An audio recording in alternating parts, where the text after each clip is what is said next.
আল্লামা দেলাওয়ার হুসাইন সাইদি রহমতুল্লাহ আলাইহি, এই লোকটা যতদিন কোরআন শরীফ মাদ্রাসায় শুদ্ধ করে পড়তো কেউ ওনাকে শত্রুতা মনে করত? যতদিন উনি নিজে কোরআন বুঝেছে কেউ শত্রু মনে করত? যতদিন উনি নিজে ব্যক্তিগত জীবনে পারিবারিক জীবনে মেনে চলেছে, সন্তানাদি ছেলেদেরকে নিয়ে, মেয়ে তো নেই, ছেলেদেরকে নিয়ে মানত, কেউ ওনাকে শত্রু মনে করত? যেই বলেছে 4 নাম্বারটা যে আমি নিজে মানব না, আমি এটা মানাতে চাই, ব্যক্তিগত জীবন থেকে আন্তর্জাতিক জীবন পর্যন্ত যত দায়িত্ব আমার উপরে আসবে আমি কোরআন মানাতে চাই, তখনই তার নামে বিভিন্ন রকমের ডিগ্রি লেগে গেছে। এ প্রথম 3টা মানতে গিয়ে কেউ কিছু বলে না। 4 নাম্বারটা যেই শুরু করেছে তখন তিনি রাজাকার, তিনি ধর্ষক। এমনকি ওনার মামলায় এমন মহিলাকেও ধর্ষণ মামলার আসামি করে নিয়ে আসা হয়েছে। তারা মহিলাকে প্রশ্ন করছে, তাজুল ইসলাম, অ্যাডভোকেট তাজুল ইসলাম, উনি বলছে এই মেয়ে, এই যে মাওলানা সাইদি, উনি কি তোমাকে ধর্ষণ করেছে? জি হ্যাঁ। তোমার জন্ম তারিখ কত? 1975 সাল। ধর্ষণ করেছি 1971 সাল। 71 সালে ধর্ষণ করেছে, তোমার জন্ম 75। ওটা কি রুহের জগতে? ওই দিনই ওনার মামলা ঢিসমিস হয়ে যাওয়ার কথা না? কিন্তু না, ওই যে কালা মানিক বিসি উড়ে গেছে, এমনি তো বেশি উড়ে যায়নি।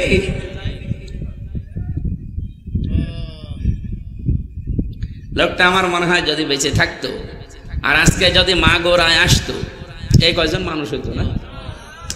মাগুরা না বাংলাদেশের কোনো একটা ময়দান আছে যেখানে জায়গা দেওয়ার মতো?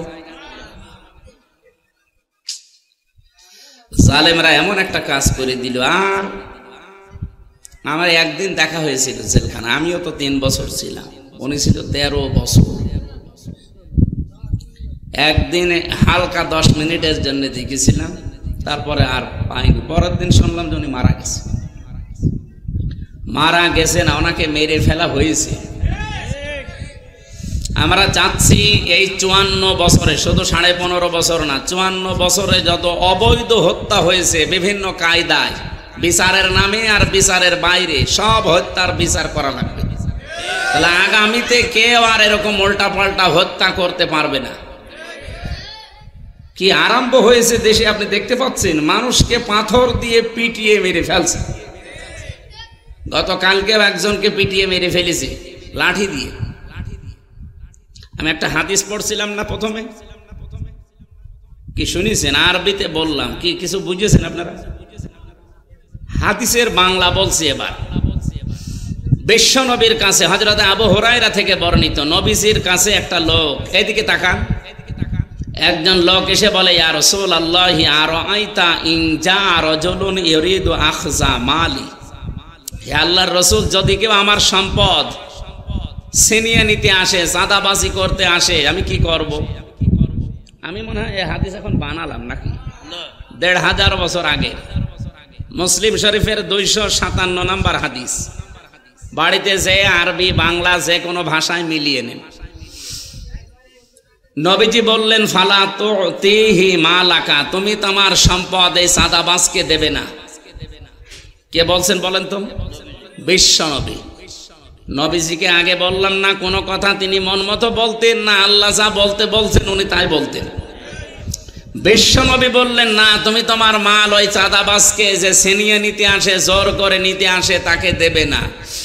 লোকটা এবার আশ্চর্যবোধক কথা বলছেন, ক্বালা আরাআইতা ইন ক্বাতালানি, হে নবী, এই সম্পদ যদি আমি তাকে দিতে না চাই তাহলে সে কিন্তু আমার সাথে মারামারি করবে, আমাকে মেরে ফেলতে পারে। নবীজি বললেন, ক্বালা কাতিলহু, তুমিও তার সাথে মারামারি করো। এই হাদিস শুধু এই মাগুরা জেলার জন্য না, সারা বাংলাদেশের জন্য আজ আমি আশা করছি এটা রেকর্ড হচ্ছে, সারা বাংলাদেশে হাদিস মেনে চলবে ইনশাআল্লাহ। ক্বালা কাতিলহু, নবীজি বললেন তুমিও তার সাথে মারামারি করবে। লোকটা বলে, ক্বালা আরাআইতা ইন ক্বাতালানি, এখানে আশ্চর্যবোধক চিহ্ন আছে, যদি বিশ্বাস না হয় মাহফিলের পরে এসে এখানে দেখে যাবেন। একটা দাগ দিয়ে নিচে একটা ফোঁটা দেওয়া আছে, এটা কি বলে?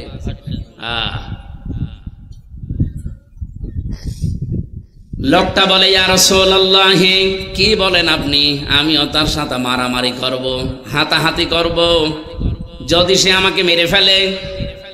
বিশ্বনবী বলেন, ফা আনতা শাহিদুন, তাহলে তুমি শহীদ। আমরা মনে করি শুধু ধর্মের জন্য যুদ্ধ করে মারা গেলে শহীদ হয় না। শহীদ 7 প্রকার মানুষকে শহীদ বলা হয়। কয় প্রকার? সুতরাং এই যে মাইলস্টোন, এই স্কুল এবং কলেজে যে ছাত্রছাত্রীগুলো মারা গেছে সবগুলো শহীদ।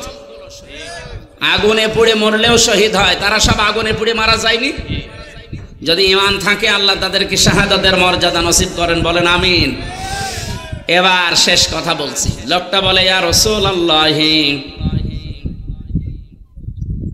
ক্বালা আরাআইতা ইন ক্বাতালতুহু, যদি আপনি কি বললেন এটা, যদি আমি তাকে হত্যা করে ফেলি, এই যে মারামারি ধস্তাধস্তি করতে গিয়ে যদি সে মরে যায়। নবীজি এবার বলেন, হুয়া ফিন্নার, সে জাহান্নামী। তোমার মাল ছিনিয়ে নিতে, ডাকাতি করতে বা চুরি করতে, চাঁদাবাজি করতে এসেছিল, তুমি দিতে চাওনি, মারামারি হয়েছে, তুমি মরে গেছো, তুমি শহীদ।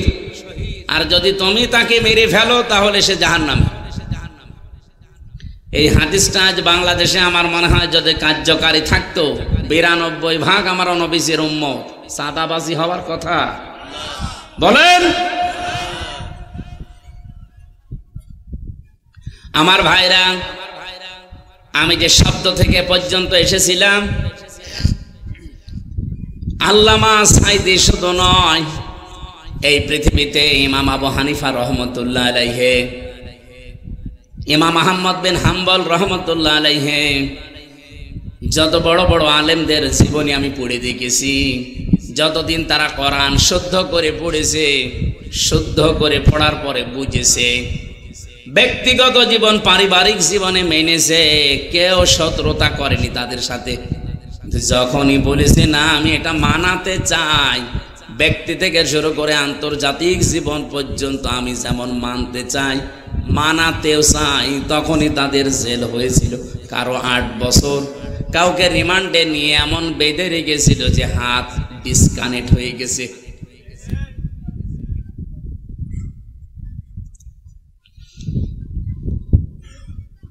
জীবনী পড়তে গিয়ে দেখেছি হযরতে আবু হানিফা রহমতুল্লাহ আলাইহি 8 বছর শুধু জেলখানায় কাটাননি, শেষ পর্যন্ত মেরে ফেলেছে।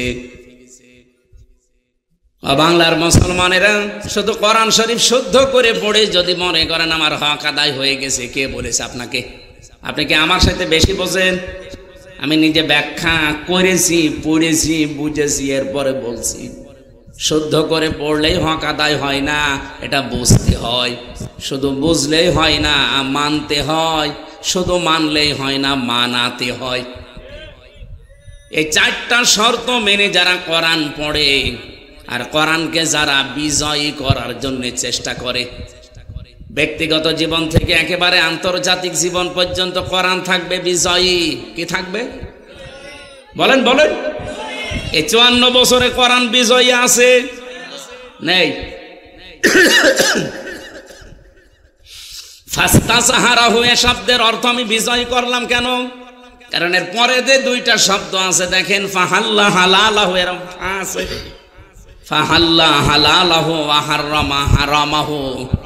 কোরআন যদি বিজয়ী থাকে তাহলে হালালকে হালাল জেনে মানা সহজ, আর হারামকে হারাম জেনে মানা সহজ। আপনি হালালকে হালাল জেনে মেনে নিতে পারবেন, আর হারামকে হারাম জেনে ছেড়ে দিতে পারবেন। কোরআন বিজয়ী না থাকলে হালালকে হালাল জানার পরও আপনি মানতে পারেন না, হারামকে হারাম জানার পরও আপনি ছেড়ে দিতে পারেন না। কোরআন বিজয় না থাকলে আপনার এই যে অবস্থার ধারাবাহিকতা এমন আকাশ পাতাল হয়ে যায়। একজনের বেতন মনে করেন 2 লক্ষ টাকা, আর একজনের বেতন মাত্র 10,000, অথচ 2 জনেই এক জায়গায় থাকে, এক শহরে থাকে, ছেলে মেয়েও তাদের 2টা করে। বাস্তবতায় এখন যে লোকটার মাত্র 10,000 বেতন আর যার 2 লাখ, এই লোকটা করবে কি? কোরআনতে বিজয়ী থাকলে কি হয়? একজন গাছতলার, একজন একেবারে আসমানে থাকবে না। আজ কমিউনিস্ট পার্টি যারা করে তারা বলে যে কেউ 10 তলায় কেউ গাছতলায় হবে না, সব সমান করে দেব। ইসলাম এটা চায়, কিন্তু ওদের মতো করে না। ইসলাম চায় যাকাত ভিত্তিক অর্থনীতির মাধ্যমে, ইসলাম চায় দানের মাধ্যমে, ইসলাম চায় সাদকার মাধ্যমে, ইসলাম চায় হক আদায় করার মাধ্যমে। আপনি 2 লক্ষ টাকা বেতন পাচ্ছেন, ও 10,000 টাকা বেতন পাচ্ছে, ঠিক আছে, কিন্তু আপনার ওই 2 লক্ষ টাকার ভেতরে অনেকগুলো জিনিসের হক লুকিয়ে আছে। আপনার বাড়িতে যে গোলা আছে, মনে করেন 50 মণ ধান, এই 50 মণ কি আপনার? ওর ভেতরে মুরগির খাবার আছে না? কথা বলেন না কেন? ফসল কাটলে আপনি সব বাড়িতে তুলে আনতে পারবেন না, ওখান থেকে ওসর দেওয়া লাগবে। এই জন্য ইসলাম যদি বিজয় না থাকে, সেখানে এই অবিচারটা হয়। এই যে পুলিশদের ওপরে যেটা হচ্ছে, আজ এসপির বেতন মনে করেন 70,000 টাকা, আর কনস্টেবলের বেতন 8,000 টাকা, অথচ 2 জনই থাকে এক জায়গায়, ছেলে মেয়ে 2 জন, ওনারও 2টা, এরও 2টা। এ এখন বাম হাতের ইনকাম করতে বাধ্য হবে না ছোটখাটো? ইসলাম থাকলে এটা করতে দেবে না। আপনি 70 না 80 হানা 1 লাখ টাকা বেতন পান, কিন্তু এর অবিচার যেন এর সাথে না হয়, এই যেন বাম হাতের ইনকাম না করে, সেরকম একটা ব্যবস্থা এই লোকটাকেও করে দেবে আগে। আপনি একেবারে প্রতি মাসে 70-80 হাজার বেতন পাবেন আর নিয়ে বাড়ি চলে যাবেন, জীবনও না। ওর ভেতরে অনেকগুলো হক বের করা লাগবে, শেষে ও যা আপনিও তাই। এইটা ইসলাম তৈরি করে দেখিয়েছিল খলিফাতুল মুসলিমিন হযরত ওমর। আমরা এতদিন শুনলাম যে মদিনার সনদে নাকি দেশ চলবে, চলেছে মদিনার সনদে, কিন্তু মোদির সনদে চলেছে। আমরা আগামীতে মোদির সনদ না, এদেশে যদি চলে মদিনার সনদ চলবে ইনশাআল্লাহ। তাহলে কোরআনকে বিজয়ী না থাকলে হালালকে হালাল মানা যায়। আপনি জানেন যে এটা হালাল, কিন্তু মানতে পারবেন না। আপনি জানেন এটা হারাম, জানার পরও ছাড়তে পারবেন না। এই কারণে এই কথাগুলো বলা হয় স্টেজে এসে, যে ভাই কোরআনকে বিজয় করেন, প্রত্যেকেই প্রত্যেকের হক ঠিক মতো পেয়ে যাবেন। তখন আর আপনাকে বাম হাতের ইনকাম করা লাগবে না, নিজে পাপ কামাই করা লাগবে না। আর আপনি পাপ কামাই করছেন আপনার নিজের জন্য। মনে করেন আপনার সন্তান, আপনার ছেলে মেয়ে আরামে থাকবে, তাদের জন্য আমি অপরাধ করছি। কে বলিস আপনাকে? আপনি একটু গোপনে সে জিজ্ঞাসা করেন তো আপনার ম্যাডামকে, যে তোমার ভালো শাড়ি দেওয়ার জন্যই কিন্তু আমি বাম হাতের ইনকাম করি, তুমি কি আমার এই পাপের ভাগটা নিবা?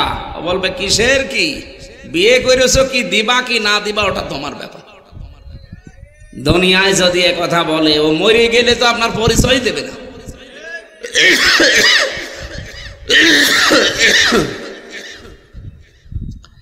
এই জন্য সাবধান বাণীগুলো আল্লাহ যেহেতু আগে থেকে উচ্চারণ করে দিয়েছে, এই প্রশ্নপত্র আগে থেকে ফাঁস করা আছে, এরপরেও যদি কেউ ফেল করে, আমার মনে হয় ওর মতো গভেট আর এর মতো অগা ছাত্র দুনিয়ায় আর নেই।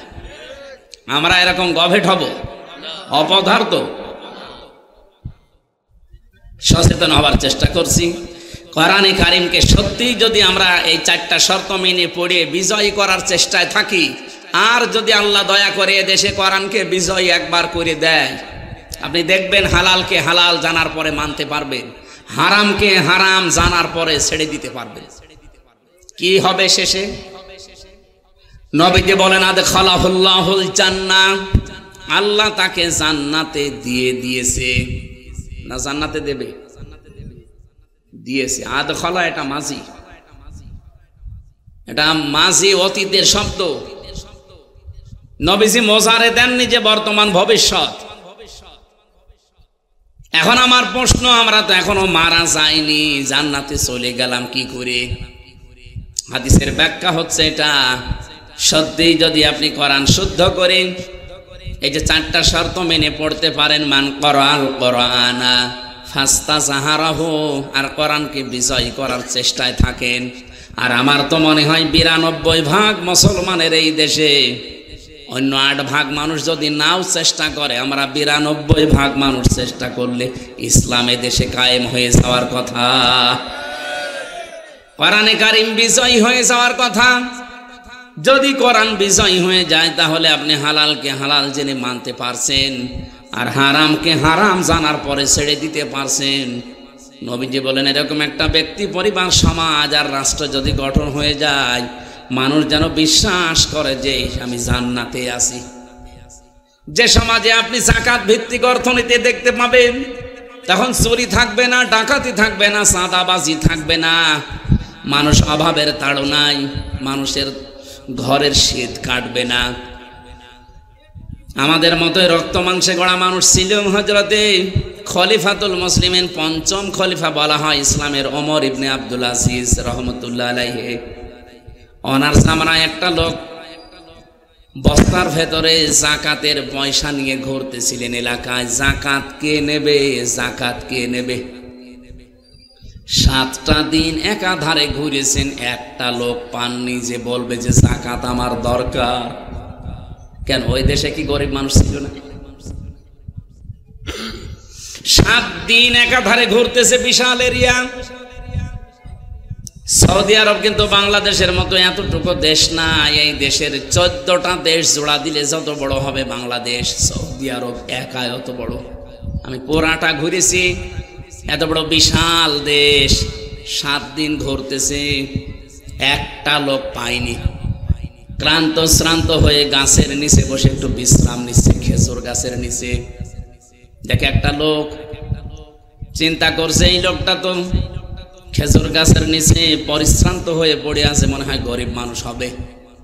কাছে যেয়ে বলছে, ভাই আমার এই বস্তার ভেতরে কিছু টাকা নিয়ে ঘুরতেছি, জাকাত দেব, মানুষ পাই না, আপনি আমার এই টাকাগুলো নেন। আপনারে দেখে মনে হচ্ছে গরিব মানুষ। লোকটা মাথার নিচে যে বাস্তা ছিল ওইটা তুলে এসে বলছে, আপনার কি মনে হয় যে বাস্তার ভেতরে ছিঁড়া কাঁটা আছে? আপনি ঘুরতেছেন কয়দিন আমি জানি না, আমি আর 7 দিন একাধারে ঘুরতেছি। আমার এই বাস্তার ভেতরে জাকাতের টাকা নিয়ে একটা লোক এত বড় এরিয়ায় পেলাম না যে এসে বলবে যে জাকাত আমার লাগবে। কি দিয়ে হয়েছিল এটা বলেন তো? কোরআন দিয়ে বলেন, বলেন। আমি কি গল্প বলছি আপনার সামনে? এই দৃশ্য আমরা দেখতে চাই না, শুধু শুনে শেষ করলে হবে, এটা দেখা লাগবে না সামনে।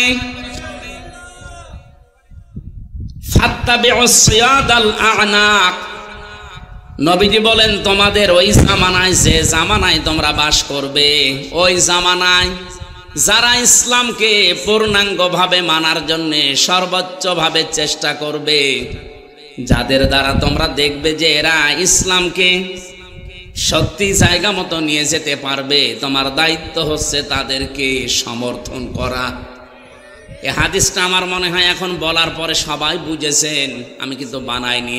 ফাত্তাবিউস সিয়াদাল, শেষের শব্দগুলো আমার মনে নেই, এটা মুসলিম শরীফের হাদিস। বিশ্বনবী বলেন এই পৃথিবীতে যখন দেখবে যে যাদের দ্বারা ইসলামকে রাষ্ট্রে প্রতিষ্ঠিত করা সম্ভব, আমার উম্মতের দায়িত্ব হচ্ছে তাদেরকে সমর্থন করা। বাংলাদেশে এখন 73টার উপরে দল কাজ করছে, ধর্মীয় এবং জেনারেল মিলে। আপনি বুকে হাত দিয়ে বলেন তো, এই দেশে এখন ইসলামকে ব্যক্তিগত জীবন থেকে আন্তর্জাতিক জীবন পর্যন্ত প্রত্যেকটা দিক আর বিভাগে চালাতে পারে সঠিকভাবে এই দেশে যেই দল, ওই দলকে সমর্থন করা আপনার এখন দায়িত্ব। যারা পারে আপনি করবেন তাদের। এখন যদি বলেন নাম বলেন, আপনাকে নাম বলা লাগবে কেন? আপনি কি এখনো দুধ খাচ্ছেন? 73টা দলের ভেতরে কোন দল ব্যক্তিগত জীবন থেকে আন্তর্জাতিক জীবন পর্যন্ত ইসলাম দিয়ে চালাতে পারে এরকম সব জায়গায় যাদের লোক আছে, আপনি দেখেন না কেন? অর্থনীতি বোঝে এরকম মানুষ কোন দলে আছে? ইসলামী অর্থনীতি। ইসলামী অর্থনীতির ভেতরে তো 28টা ভাগ আমি পেয়েছি। আপনি ইসলামী ব্যাংকে যাবেন, দেখবেন মোশারাকা, মোদারাবা, মোরাবাহা, বায়ে সালাম, বায়ে ইস্তেসনা, বায়ে মুআজ্জাল, বায়ে ওয়াহেদা। আমার সবগুলো মনে নেই, আমি পড়েছি। 28টার উপরে এরকম নিয়ম আছে। ইসলামকে যদি কেউ অর্থনীতিতে ইবাদত হিসাবে মনে করে, এই নিয়মগুলো মানা লাগবে। অথচ এই নিয়মটা বাংলাদেশে কোন ব্যাংকে আছে? কতগুলো ব্যাংক এই দেশে কাজ করছে বলেন? আপনি সোনালী ব্যাংকে পাবেন না, রূপালী ব্যাংকে পাবেন না, অগ্রণী ব্যাংকে পাবেন না, চৈতালি ব্যাংকে। চৈতালি ব্যাংক আছে, ও চৈতালি ব্যাংকও হবে কয়েকদিন পর। কোন ব্যাংকে আমি পাইনি। ইসলামী ব্যাংকে আছে, কিন্তু যতদিন জাকাত ভিত্তিক অর্থনীতি এই দেশে রাষ্ট্রীয়ভাবে কায়েম না হবে, ততদিন এই দেশে ফেরেশতাও যদি ব্যাংক চালায়, তাও সঠিকভাবে চালাতে পারবে না। এর ভেতরে আবার কয়েকটা ক্যাটাগরি আছে, কারণ আছে, ওগুলো আপনাদের জানার দরকার নেই। শরিয়া বোর্ড আছে, তারা নিয়ন্ত্রণ করছে, গোনা হলে তাদের হবে। আপনি এ পর্যন্ত থাকেন। এখন বলেন, আপনি নামাজকে ইবাদত মনে করলেন, কারণ এই যে এশার নামাজ পড়ে আসলাম, সর্বোচ্চ 13 থেকে 15 মিনিট সময় লেগেছে। কয় মিনিট? এই 15 মিনিট যদি কেউ ইবাদত মনে করে, আপনার জীবন কি শুধুমাত্র এই 24 ঘন্টায় 15 মিনিট? বলেন বলেন। এখনো 23 ঘন্টা 45 মিনিট সময় আপনার হাতে আছে, তো ওই সময়টা এরকম নামাজের মতো ইবাদত করা লাগবে না? এর ভেতরে যদি 8 ঘন্টা আপনি ব্যাংকে ডিউটি করেন, ওই 8 ঘন্টাও এই নামাজের মতো ইবাদত মনে করা লাগবে। কখন হবে ওইটা? যখন যাকাত ভিত্তিক অর্থনীতি এই দেশে কায়েম থাকবে আর ব্যাংক চলবে ইসলাম দিয়ে। এখন চলছে। এই যে পুলিশ 8 ঘন্টার জায়গায় আজকে 24 ঘন্টা ডিউটি করছে, এর এই 24 ঘন্টায় নামাজের মতো ওই 15 মিনিটের মতো ইবাদত হওয়া লাগবে। কি কথা বলেন না কেন? আমি কিছুক্ষণ আগে টয়লেটে গিয়েছিলাম, পেশাবখানায়। পেশাব করে ওযু করে আসতে মনে করেন আমার 10 মিনিট লেগেছে। আমি যাবার সময় আল্লাহুম্মা ইন্নী আউযু বিকা মিনাল খুবুসি ওয়াল খাবাইস পড়লাম। বের হওয়ার সময় গফরানাক আলহামদুলিল্লাহিল্লাযী আযহাবা আন্নিল আযা ওয়া আফানি। আল্লাহ, একটা কষ্টদায়ক জিনিস তুমি আমার ভেতর থেকে বের করে দিলে, এই জন্য তোমার শুকরিয়া। আর আমি যে এতক্ষণ 8-10 মিনিট আমি তো কিছু করতে পারিনি, একটা নাপাক জায়গায় বসেছিলাম, এই কারণে আমি তোমার শুকরিয়া আদায় করতে পারিনি। বের হয়ে আমি তওবা করছি। কি বললাম? গফরানাক, আমি মাফ চাচ্ছি। তে 8-10 মিনিট আমার পুরাটা এখন ইবাদত। এক কথা বলেন না কেন? আমি যে 15 মিনিট এশার নামাজ পড়লাম আর ওই 10 মিনিট টয়লেটে ছিলাম, এই 25 মিনিটই কি? কেউ কি বলতে পারবে যে এই 15 মিনিট ইবাদত আর ওই 10 মিনিট ও খারাপ জায়গায় ছিল, কিসের ইবাদত? পারবে বলতে? কারণ আমি নবীজির সুন্নত অনুযায়ী গেছি, বাম পা দিয়ে আর ডান পা দিয়ে বের হয়ে এই দোয়া আগে পরে পড়েছি। তাহলে নামাজে যে 15 মিনিট পড়াটা যদি ইবাদত হয়, এই 10 মিনিটও আমার ইবাদত। বাকি জীবনে আর যত সময় আছে, এ সময় ইবাদত হবে না। আপনাকে কে বলেছে? ইবাদতের বাইরে আমার জীবনে কোনো সময় নেই।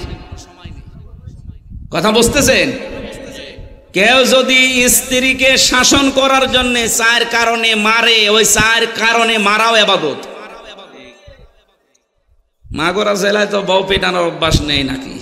হ্যাঁ, পেপার খুললে এ জেলার নামও পাওয়া যায়। 4 কারণে স্ত্রী পেটানো জায়েজ আছে। পেটানো মানে মারা।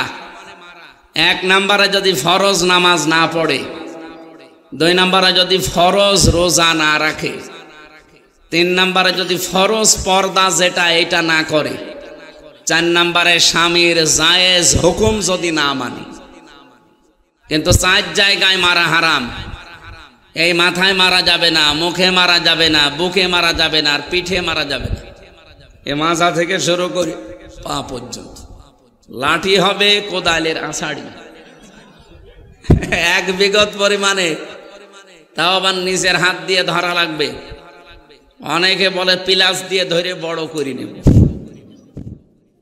1 বিঘত পরিমাণে লাঠি নিজের হাত দিয়ে ধরে, আমার মনে হয় যাদের বউ আছে মমতাজের মতো, ওরে যদি আপনি আস্তে করে এরকম, ও বলবে আমার কাঁতো কত লাগছে। ওর কি লাগার কথা? এই এদিকে তাকা। এই যে 4 কারণে মাথা থেকে শুরু করে পা পর্যন্ত আমি হালকা মৃদু আঘাত করলেন, এই আঘাতটা ওই নামাজের 15 মিনিটের মতো ইবাদত। এই আপনি দাঁড়ান কেন?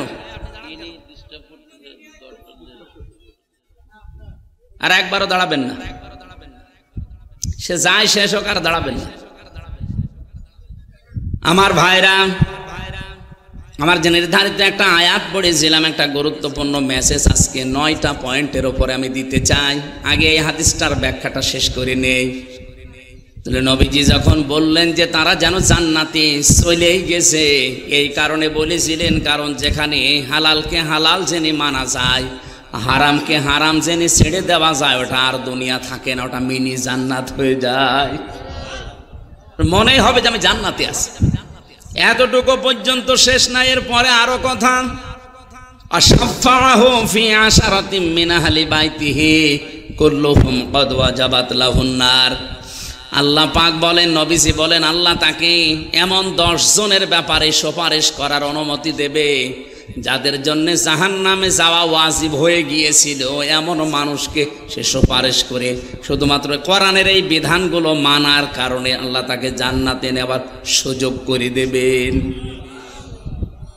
আমি সহ যারা এখানে এসেছি হাদিসটা মানার জন্য আজকে থেকে চেষ্টা চালাবো, ইনশা। আরো জোরে বলেন ইনশা। দরুদ আর সালাম পাঠের মাধ্যমে সূরা মুহাম্মদ একটা মাত্র আয়াত পড়েছি। কোন সূরা? বলেন বলেন। সূরা মুহাম্মদের মাত্র একটা আয়াত পড়েছি। আমাদের নবীজির নাম মুহাম্মদ, ওনার নামে আল্লাহ এই সূরাটা নাজিল করেছেন। রব্বুল আলামিন বলেন, আল্লাযীনা আমানু ওয়া সাদ্দু আল্লাযীনা কাফারু ওয়া সাদ্দু আন সাবিলিল্লাহি আযাল্লা আমালাহুম। একটু খেয়াল করে শুনবেন ভাই, কিন্তু অনেক কষ্ট লাগে একটা সাবজেক্ট বানাতে। আজকের আলোচনার বিষয় হচ্ছে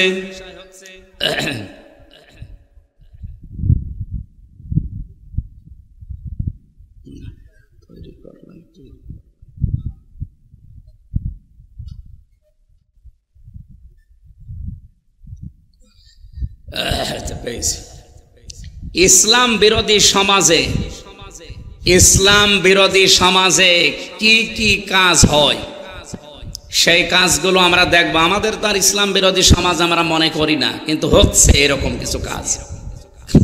সূরা মুহাম্মদের আয়াতের ভেতরে আল্লাহ 1 নম্বরে দিয়েছেন আল্লাযীনা কাফারু, যারা কাফের, ওয়া সাদ্দু আন সাবিলিল্লাহ, এবং আল্লাহর পথ থেকে যারা মানুষকে ফিরিয়ে রাখার জন্য সর্বাত্মক চেষ্টা চালায়। কি হবে তাদের? আদাল্লা আমালাহুম, আমি আল্লাহ নিজে তাদের যত ভালো কাজ আছে সব নষ্ট করে দেব। আমলের বহু বচন আমাল, আমল মানে কাজ, আমাল মানে কাজ সমূহ, হোম মানে তাদের।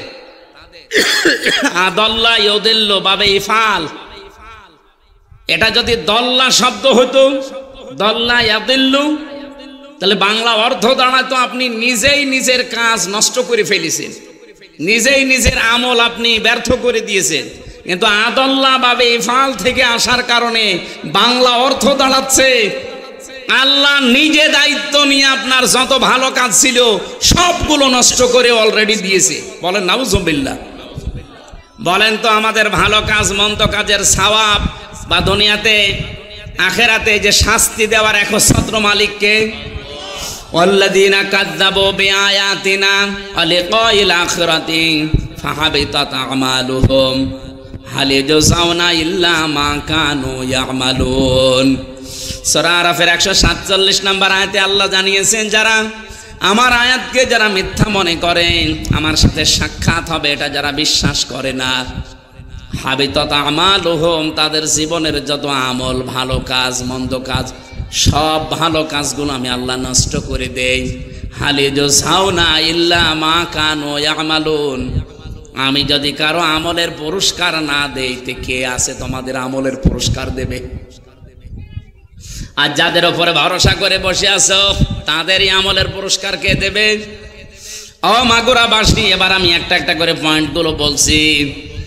দুনিয়াতে যারা কুফরি করেছে আল্লাহর আয়াতের সাথে, আল্লাহর বিধানের সাথে, এবং আল্লাহর পথ থেকে মানুষদেরকে যারা দূরে সরানোর জন্য বিভিন্ন কলা কৌশল অবলম্বন করে, যতগুলো রাস্তা তারা হাতে নেয়, যতগুলো কর্মসূচি হাতে নেয়, তার 1 নম্বরে কোরআনে কারিমে সূরা লোকমানের ভেতরে আল্লাহ একটা দিয়েছেন, ওয়া মিনান নাসি মাই ইয়াশরি মিনান নাসি মাই ইয়াশতারি লাহওয়াল হাদিস লিয়ুদিল্লা আন সাবিলিল্লাহি বিগাইরি ইলম ইলা আখির আয়াত। আল্লাহ পাক বলেন, মানুষের ভেতরে অনেক মানুষ এমন আছে, এরা অনর্থক কথাবার্তা ক্রয় করে নিয়ে আসে টাকা পয়সা দিয়ে। গান বাজনা, সিনেমা, থিয়েটার, নভেল, নাটক, উপন্যাস, বিভিন্ন বাজনা যেগুলো শয়তান ব্যবহার করে, এরকম কিছু টাকা পয়সা দিয়ে তারা কিনে নিয়ে আসে, এমন অনুষ্ঠানগুলো খরিদ করে।